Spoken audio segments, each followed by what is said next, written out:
Darsanamala. Chapter 1. Adiaropa Darsana, Metaphors of Creation. Chapter 1. 1. At its origin this world existed as nothingness, dreamlike. Thereafter the Absolute being created everything existent by willing. Chapter 1. 2. At its origin this world existed as latent function. Thereafter the Absolute being created everything through his own power of Maya, like a magician creating an illusion. 3. At its origin this world was latent in the Absolute being, as a sprout is latent in a seed. Thereafter it manifested itself of its own power. 4. This power is to be known as two kinds: brightness and heaviness, as in the case of light and dark. They are polar opposites, and there is no coexistence. 5. At its origin this world was like a picture in the mind. Thereafter the Absolute being realized it in all its variety, like an artist. 6. At its origin this world existed as Prakriti, the matrix of possibility. Thereafter the Absolute being worked out its powers like a yogi. 7. When knowledge of the Absolute Self is veiled, avidya, ignorance, arises. Then the name and form world looms ghost-like. 8. This world is emptiness, like some ghostly city. Thus did the Absolute being create this whole universe, a marvel. 9. If this world evolved in a series of stages from the sun, then it is not at all from the Supreme Self, but everything was manifested at a single stroke of its own inner vitality, as though the universe were waking from sleep. 10. That from which all this world is manifested like a fig tree from a seed. That is Brahma, that is Shiva, that is Vishnu. That is the Transcendent. Indeed, everything is that alone. Guru's message at world highest place, Kashmir, Himalaya. Chapter 2. Apavada Darsana, Logic of Causality. Chapter 2. 1. This world, material, non-material and spiritual, has all come to be in and from living intelligence. When existent, everything is real as being, SAT. When non-existent, everything remains real as intelligence, CIT. Chapter 2. 2. An effect cannot have existence independent of its cause. Therefore, how can there be an origination of non-being? And how can there be reabsorption of something unoriginated? Chapter 2. 3. That which is not subject to origin and reabsorption is the transcendent Absolute alone. The idea of origin and reabsorption as present in the self is the veiling effect of Maya. Chapter 2. 4. As the effect is non-different from its cause, how can being arise? And in the same way, how can there be non-being for the cause itself? Chapter 2. 5. Because it is an effect, this world does not have primary reality. The Absolute alone, as cause, is real. Unclear minds mistake it as unreal. Chapter 2. 6. The one alone is the real. Where can another exist? If we say in existence, it is a tautology. If we say in non-existence, it is a contradiction. Chapter 2. 7. Having carefully analyzed the component parts of existence, one sees that the whole world is not other than the intelligence of the Absolute. It is as if Maya had been banished. Chapter 2. 8. Pure intelligence alone shines. There is nothing whatever beyond pure intelligence. That which does not shine is unreal. And that which is unreal does not shine. Chapter 2. 9. Ananda indeed is the real, and nothing else. The whole world is of the form of Ananda. Apart from Ananda, nothing else exists. Chapter 2. 10. Indeed, everything is Satcit Ananda. Being, intelligence, value. There is not a trace of plurality in this. He who sees this as if pluralistic goes from death to death. Chapter 3. Asatya Darsana / the illusion of the UN-real. Chapter 3. 1. This world is all mind Maya. But the mind is not in any specific place. The world is seen in the self, as the blue is seen in the sky. Chapter 3. 2. This apparent world is an image, created in the mind by avidya, the veiling ignorance. When this is reabsorbed by vidya, the clear knowledge, it is as though the whole world were a mere configuration. Chapter 3. 3. To a coward, the ghost looming in the darkness seems real. To the wise man, the wakeful state is seen as such a dream world. Chapter 3. 4. This world is seen as willed images. It is seen only when willing is present, as when a rope is mistaken for a snake. Chapter 3. 5. There is no difference whatever between the willed images and the mind. That avidya darkness state, which is the mind, is a marvel like Indra's magic. Chapter 3. 6. To the wise man, this world shines in the self like a mirage. To an infant, by confusion, even reflection may seem real. Chapter 3. 7. As milk remains milk even when churned. The absolute self does not change into some other form. Therefore, the whole world exists only as an image in the self, as if created by Indra's magic. Indriyas equals the senses. Chapter 3. 8. Maya herself is the fundamental cause of the apparent world. Everything here is only the Maya maker, creating with magical, unreal effects. Chapter 3. 9. To the mature mind, this universe seems like a sky forest mirage in the self. But a child sees even a puppet form as real. Chapter 3. 10. One alone is real, not a second. What is unreal seems indeed to be real. But the Shiva Lingam is stone only, not a second made by the mason. Chapter 4. Maya Darsana, Vision of Maya. Chapter 4. 1. What is not absolute, that is Maya. She is the negative principle of opposites, as with the pairs. Knowledge ignorance, beyond within, inertia prime potency. Thus she, of herself, arises as the many forms of nature. Chapter 4. 2. Before the origin of things, there was the clay itself, the absolute ground of being. Whatever is not known as the absolute in itself, is Maya, the principle of non-absolute possibility. Chapter 4. 3. The non-self is unreal, the self is real. That is knowledge of the real, as in recognizing the reality of the rope through the snake appearance. Chapter 4. 4.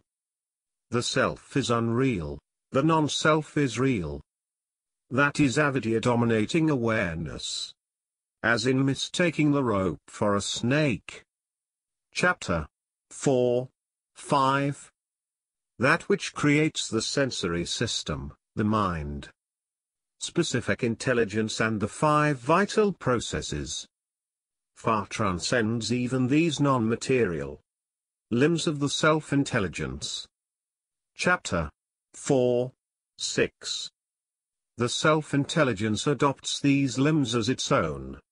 And, by its own maya, imagines itself as in pleasure or pain. But none of this has primary reality. Chapter 4, 7. In the world of senses and sense objects, what emanates forth from the self is the willing imaging self, the basis of the material world. Chapter 4, 8. Lack of knowledge of mother of pearl is the basis for an illusion of silver in the shell. That principle which, in the self, is the basis for the apparent world, is called dharmas. Chapter 4, 9.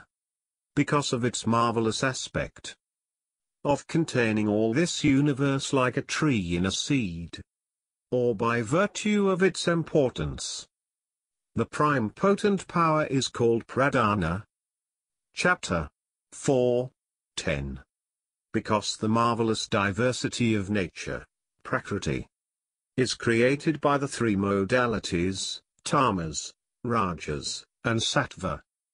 She is known as prakriti triguna, nature of the 3 modes. Chapter 5. Bhana darsana, categories of consciousness. Chapter 5, 1. Equally present within and without. In constant bee-like agitation. Object consciousness is of 2 kinds. The generic and the specific. Chapter 5, 2. The basis of object consciousness is fourfold, consisting of the material, the non-material, the causal, and the 4th kind.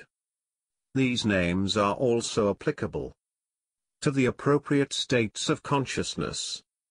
Chapter 5, 3. I am the body. This is the pot. What arises in awareness based on material objects is known as sthula, or concrete. Chapter 5, 4. Here, the consciousness of body and pot is the specific. The consciousness of I and this is the generic. Chapter 5, 5. What arises in awareness based on the senses, mind, intellect, sense objects, and the 5 vital processes is known as suksma, or subtle, because of dependence on non-material objects. Chapter 5, 6. I am ignorant.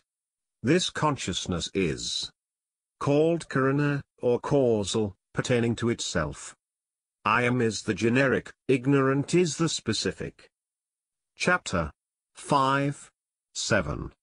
I am the absolute. This is praised as Taraya, or consciousness of the 4th kind. I am is the generic, absolute, the specific attribute. Chapter 5, 8. Where there is this awareness, there is an object of consciousness. Where there is no such awareness, there is no object of consciousness. Thus, by agreement and difference, certitude arises. Chapter 5, 9. As the eye cannot see itself, the self cannot perceive itself. The self is not an object of consciousness. What the self perceives is an object of consciousness. Chapter 5, 10. Whatever is an object of consciousness is conditional. Whatever is not conditional is not an object of consciousness. What is conditional is unreal. But what is utterly unconditional, that is the real. Aum tat sat. Chapter 6. Karma Darsana / the nature of action. Chapter 6. 1. It is the self alone which acts. Although it is by nature self-luminous and detached, the self through its power of Maya assumes many varied forms, like the creative dreamer in sleep. Chapter 6. 2. I think, I speak, I grasp, I hear. All such forms of action are done by the Supreme Self, acting through the agency of the individuated self, with its intelligence, its organs of perception, and its organs of action. Chapter 6. 3. Before action, the self alone exists. There is not a trace of any other. Therefore, all action is accomplished by the self alone, through its own power of Maya. Chapter 6. 4. The self has, inherent in its nature, a certain power that is difficult to define. By this power, the appearance of action is projected in the actionless self. Chapter 6. 5.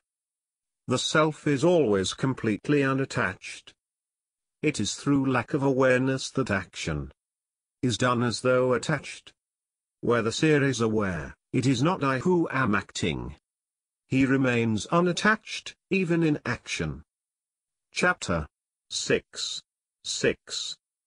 It is the one self alone which burns as fire, blows as the wind, supports as the earth, and flows as the river. Chapter 6. 7. It is the one self alone, itself remaining actionless, which moves upward as prana and downward as apana. It is the one self alone which beats, murmurs and pulsates in the nerves. Chapter 6. 8. The 6 changing aspects of this world: existence, birth, growth, transformation, deterioration, and extinction. All proceed from the unchanging self alone, and not another. Chapter 6. 9. In spite of actions always being self-accomplished by mental and sensory functions, the wise one knows, I am the unattached one, the rock steady.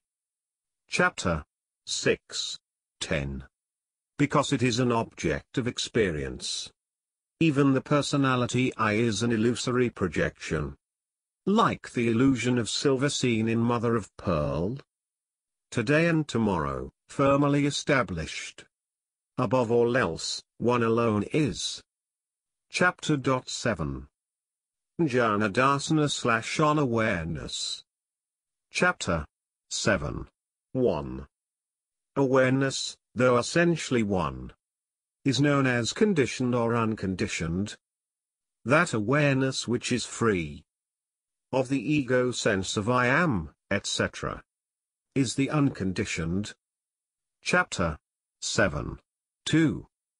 That awareness which arises as I, consciousness inside, and thisness outside, accompanied by the corresponding mental modulations, is known as the conditioned.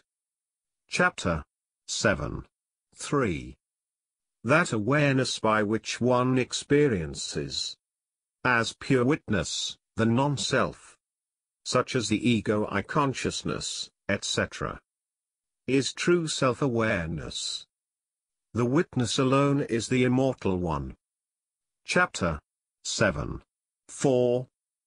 That awareness which is identified with effects belonging to the non-self, such as the ego I consciousness, etc., is non-self-awareness.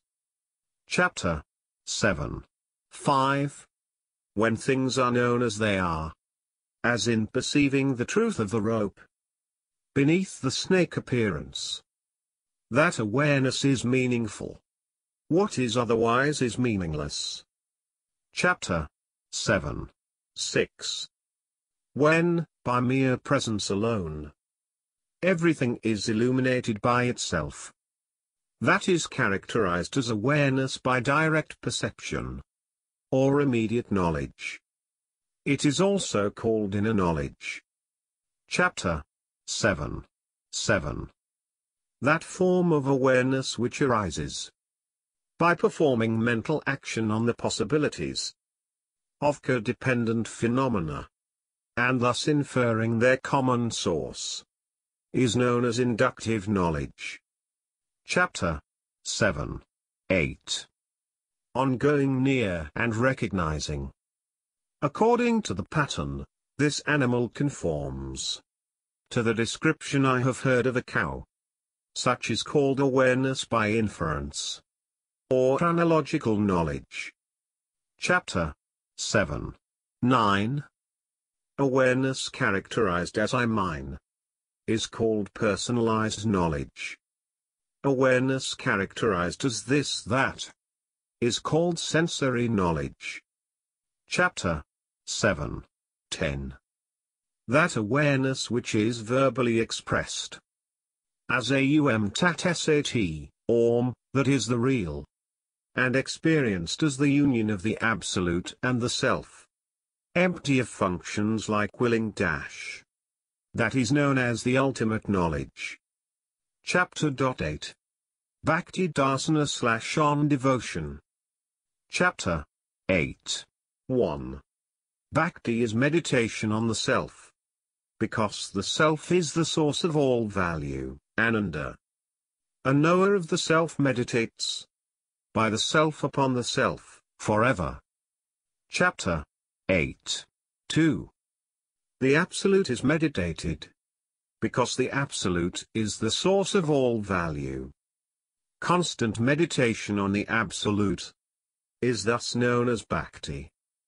Chapter 8. 3. All meditate the highest value. No one meditates suffering. That meditation on the highest value is taught as Bhakti. Chapter 8. 4. The Self alone meditates the Absolute.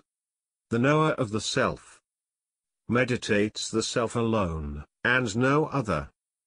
Meditation of the Self is thus called Bhakti. Chapter 8. 5. Value, the Self, the Absolute, are said to be the names of the One. He who has sure awareness of this is called a Bhakta. Chapter 8. 6. I am value. I am the Absolute. I am the Self. He whose vital imagination always takes such forms is known as a Bhakta. Chapter 8. 7. The wife does not adore only the husband, nor the husband the wife. It is the very form of highest value they adore, shining within every sense object. Chapter 8. 8. Thus, one who knows sees not a trace of anything other than the bliss of the Self anywhere. His is truly the highest Bhakti. Chapter 8. 9. Where there is sympathy toward the Father of the world, toward one's own Guru, toward father and mother, toward the fathers of wisdom, toward those who walk the same path. Chapter 8. 10. Toward those who put down evil, toward those who do good to all, that also is Bhakti. But that which pertains to the Supreme Self alone is the ultimate Bhakti. Chapter 9. Yoga Darsana / on Yoga. Chapter 9. 1. Yoga is that form of mental restraint which unites the personal mental faculties with the Self as intelligence. Chapter 9. 2.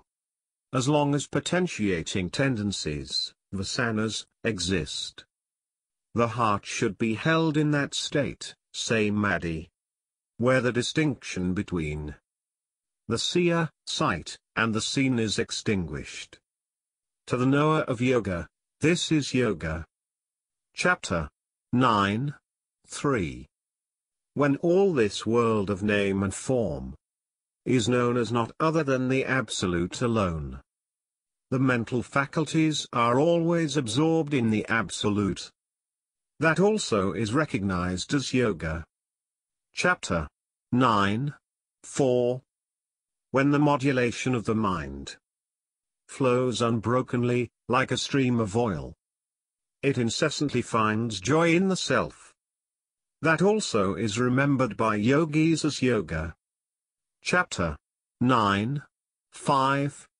When the mind is distracted by this and that attraction, it should always be brought back to oneness in the self. Let it be united in this yoga. Chapter 9, 6. The sources of all disasters for man are his willed conceptual formations, the objects of his willed desire, and the subtle potentiating tendencies of his past, which condition his willing.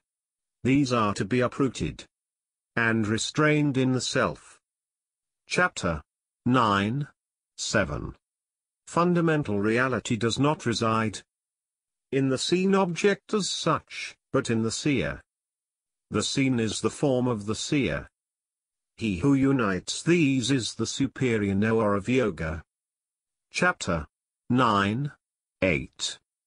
When the mind be guided to the flower of union by the soft winds of yoga, drinks the honey's sweet nectar of self-knowledge, it flutters no more. Chapter 9, 9.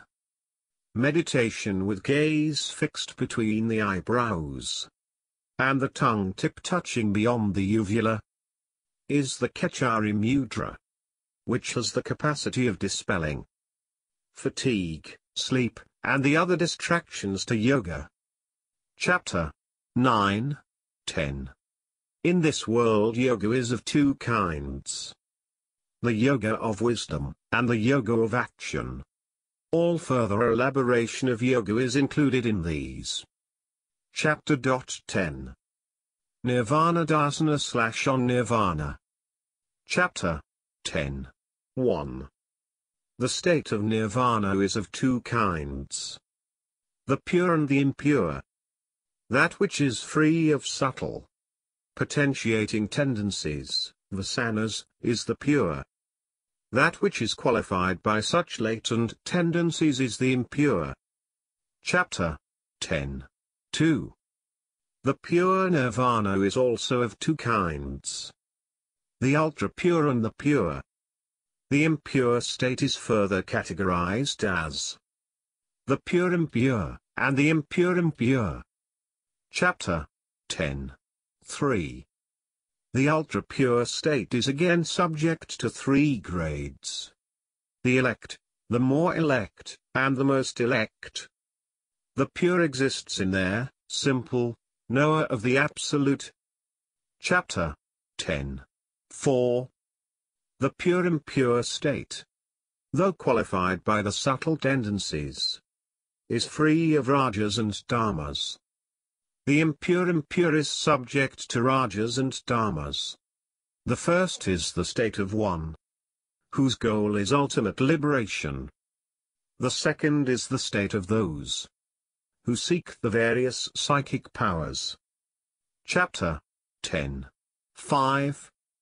A knower of the Absolute, firmly established in the Absolute, having burnt up everything in the fire of wisdom, aiming at the good of the world, performs actions according to what is considered right. Chapter 10. 6. The elect knower of the Absolute is one who is firmly established in the Absolute, and who renounces all willful action. He wanders in the world, continuing the course of bodily life. Chapter 10. 7. The more elect is one who knows when prompted by others, but by himself does not know. He always enjoys absorption in the Absolute. Chapter 10. 8. The most elect is one who by himself knows not, and even when prompted by others knows not. He is empty of all mental modulations, and is the Absolute alone.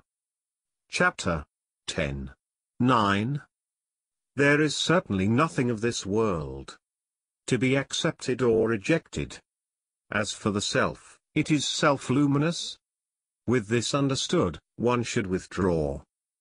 Thereafter the agitations of the mind do not repeat themselves. Chapter 10. 10. The Absolute alone, one without a second, is the real. There is nothing other. In this there is no doubt. Understanding this, the well-instructed one withdraws from all duality.